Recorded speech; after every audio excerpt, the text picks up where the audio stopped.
Alright, man, it's your boy Hometown. It's HMTWN, one of the originators of Blue Zone, Tampa, Florida. Check me out. Chiefers. So tell me. So the first thing I'm gonna ask you is like, we're gonna take it like nobody knows who you are, even though we know you have a great following. You know, you got a lot of people who waiting for you to drop a project without a cake. Yeah. It's coming soon. So, but tell us like your affiliations in the the whole rap game. You can say quotation marks. What are your affiliations? And, who do you mess with? Like who's your clique?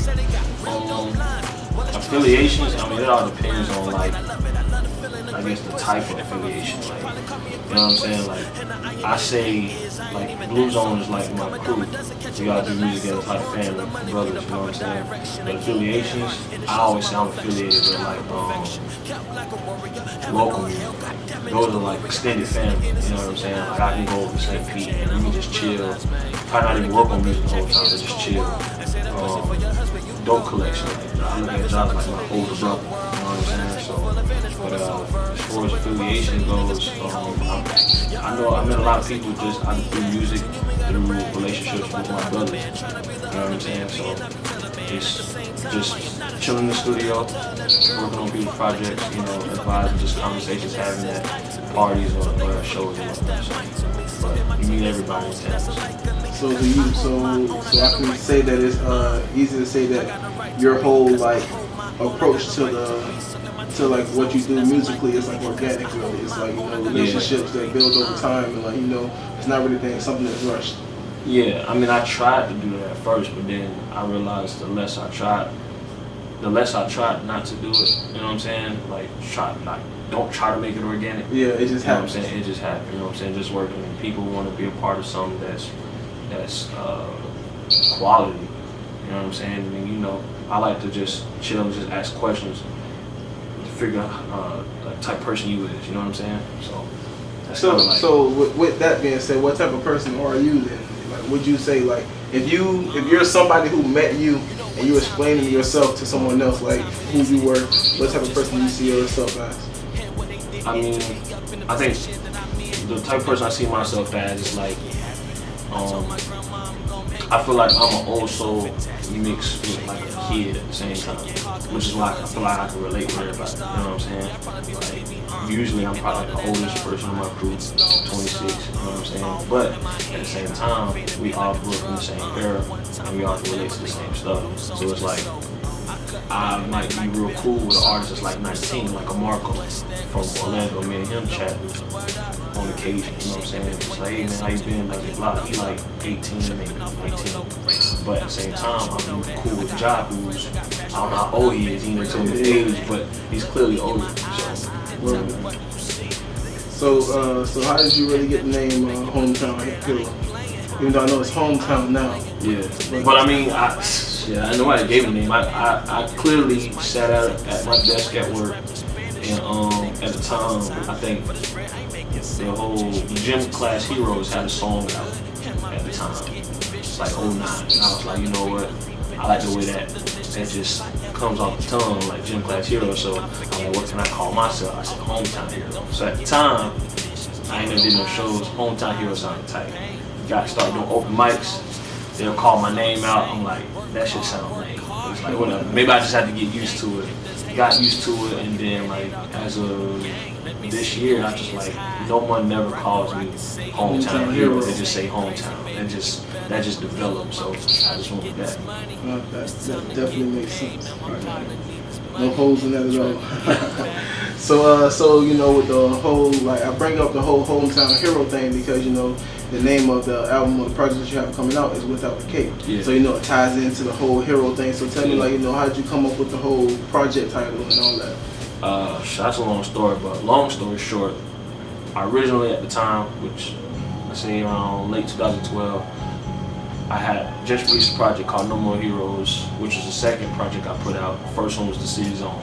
All kind of sound like heroic themes. Yeah. So I was already thinking like a trio with this whole thing. I was like, Without a Cape just sound like another heroic themed project that I can end off with. It just sounded cool. But it wasn't until like putting more time into it that I actually developed more meaning to it. You know what I'm saying? That kind of got away from what I originally thought back in late 2012. So that's pretty much what I came up with. So you know, what you saying, like you came up with the whole concept of the album, you know, like you said 2012, right? The name, I would say. The name will say. So like, you know, was it, you know, did you want to put it out then, or were you waiting until you had it like perfect, you know? I wanted to put it out in 2013, but I realized I wanted to be there. You know what I'm saying? Like, music changes quick, and people are constantly working on their talent. And I felt like I wanted the next thing I put out, I wanted it to be something that I was really proud of. I wasn't really too much proud of myself. I felt like, you know what, instead of sound like this, I want to sound way better. You know what I'm saying? I don't want to just compete with people that I live next to, but I want to compete to where I put this out that I'm a name that's spoken amongst people that are famous in the city.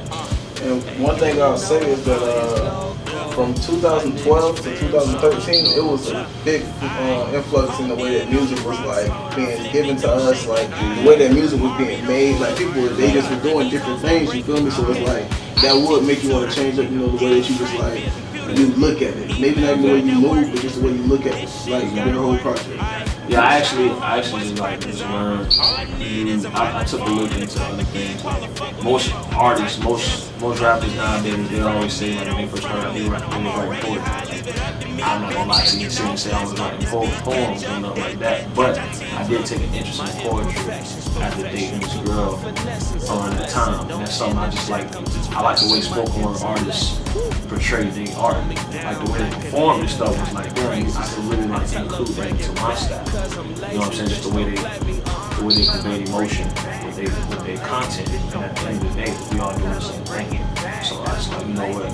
That's something I want to take a look into and apply to my shit. You can hear it too, bro. You can hear it in the music. You know, like the last couple times I seen you perform, you can hear like the evolution. You feel me? And like the elevation of like just rising. You feel me? So it's like I definitely understand. Like understand what you're saying. Like so like I'll say this. One of my favorite songs that I know I think is gonna be on the tape. Is it? Hold on. Is it? Album, like explain to me exactly what it is that you put up. I mean, I call it album because it's the reason music. I don't have a DJ host, so it's not me. Hey bro, if you call it an album, I'm calling it an album too, man. Shit. Ain't nobody say nothing different. Exactly. So like, you know, so with the album, one of my favorite songs is gonna be on this Family Matters. And like you performed it last week at Wine and Rhyme when I seen you. And you like everybody, the whole crowd, I've heard it before then, you feel me, like they didn't hear it before that, but the whole crowd, like they was loving it, they was messing with it because the real raw content you gave, like you know, the whole like you talked before you did the song, you know, you gave them some insight on your life and things you've been going through. So it's like I really like vibe with that track and I understand, you know, like we all lost people before, you know, stuff like that impact out like big. So like what are some other tracks on the album that you like say really touch you that you really want people to like listen to? You can only give 3 other than Family Matters. If I give 3 other than Family Matters, I would say the song Superpowers, which is a song featuring I call her my little sister Shigo, featuring Shigo, which I think she's so raw to me. Like, you know what I'm saying? Like, she reminds me of like Left Eye. So, you know what I'm saying? But I definitely wanted to use her on that track. But Superpowers is another like meaningful record for me. Another record on there's Where the Wild Things Live, produced by the homie Santos. So that was a record that I really liked. Definitely after I recorded, like it's one of those songs that came out the way I thought it would come out, and then made me even feel better. And then the intro to the album. Those are the 3. So do you feel that like this is going to be one of your better bodies of work that you put out? Yeah, for sure. And like, okay, so what's some of the preparations that you do like before you go into like the studio? You know, before you even pick up the pen, before you start writing on the beat, do you listen to the beats? Do you know like you stick to one beat? Do you listen to multiple beats at a time? Like, I realize I'm gonna say this. I take a lot of I played basketball when I was young, and a lot of cats when they play sports, you have idols in sports that you look up to.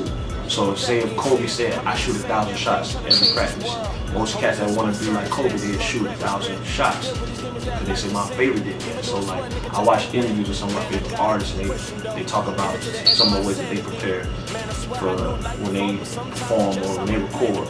And I remember Danny Brown was like, one thing that stuck to me, he said, if I record something, as long as the feeling is right, I don't care if I messed up. I don't care if I didn't say this a certain way. As long as the feeling was right, that's all I care about. Because it's hard to repeat a feeling. And I took heed to that, and I make sure that I try to practice that feeling when in my room. I write something, and I try to convey that feeling before I go to the studio. So like, what track would you say that you recorded that was like the most organic? Like, it just happened, like it just was so smooth the whole way through, like from pen to paper to the studio to like, you know, recording it to mixing everything was perfect. What track would you say? I would say, probably the outro of the album. Only because it was one of those records where as soon as I heard the beat, I heard the song, but I was just like, I never did it before, so I didn't know how it was gonna come out. So I went, laid down the lyrics. I had my boy Jared Dollar, the saxophonist, came through and did that, and I was like, man, this shit came out raw than what I thought. You know what I'm saying? Like, man, I thought it would sound straight, not that good. It was just like, he was feeling the record, Santos was feeling the record, everybody else was feeling the record, so it was just like, we got it, that's tight. That's how I want to get it out. So who are some of the features that we can look out for on the actual album? Like I mentioned, my extended film, I got my brother Crown on there, Crown Marquise, Shigo, she's on there, Arika's on there, who else? My boy Patrick Hughes, new addition to the family. Producers, I got a cat out of New York, TG DJ, my boy Sir Torrance out from out west. I got a couple on there. Gatsby's on there, and I got some production from my homie Darius Myrick and RC. So, weirdo. So like, what's the general feeling that you want people to get when they give your album the first listen? I'm not necessarily sure of the feeling. Like I said, I put a lot of like stuff on there between 2012, past stuff, and up to now. But I realized the purpose I wanted for the listener. The purpose was for me to basically inspire you to do something that could inspire somebody else. And that doesn't necessarily mean to make a body of work, like a song or an album to inspire somebody, but if that means, bro, like you want to start like a basketball camp for middle schoolers that can't afford to go to an expensive basketball camp, do that, you know what I'm saying? But something that just really wants you to inspire somebody else. Not the personal gain, but to actually inspire someone else. So it's kind of like a chain effect to like keep inspiring the next person to inspire somebody else. And I felt like a few months ago, that's kind of what I realized that's what I want to do with this. That was like my biggest reward. Regardless of how many downloads I get, how many shows I book, like that's the purpose of every song I perform now. That's why I'm doing more of the intimate songs now and all this and that. Like that's like the main, I could say, feeling or purpose that I want for this album. Right on. So this album is going to be for download online? Yeah, I mean, I'll have some CDs available moving forward. I'm gonna get vinyl, CDs. It'll be online download at first, so it'll be on SoundCloud, YouTube, Bandcamp, and then later on Apple Music, Spotify. Okay. Definitely, we're definitely gonna be looking forward. I know, your fans are looking forward. People who've seen you perform at different shows, recently, they're looking forward. So like, I hope for the best for you, and just keep doing what you're doing. For sure, man. For sure. Appreciate it. Yeah. Appreciate it, bro. I love it. All right, well, it's the Chief of Sound and Not. This your boy Haze, and this is it. For your husband, you go, girl. Life is opportunity, is your world. Better take full advantage for it's over. So when Ross say these niggas can't hold me back, you earn your respect and say you owe me that.